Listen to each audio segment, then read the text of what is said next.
মানুষটা যেদিন আমার কাছ থেকে চলে গেল সেই দিন আমার কষ্ট হয়নি খুব।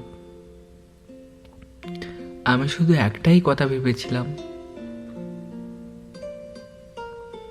যেন মানুষটা যেখানে যাচ্ছে সেখানে গিয়ে সুখে থাকে।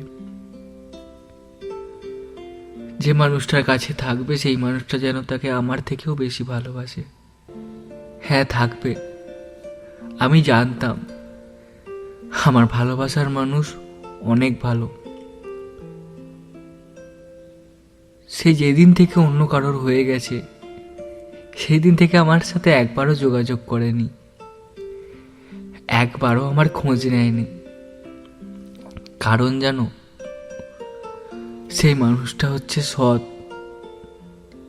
সে জানতো আমার সাথে যদি তার আবার দেখা হয়, আমার সাথে যদি তার আবার কথা হয়, তাহলে দুজন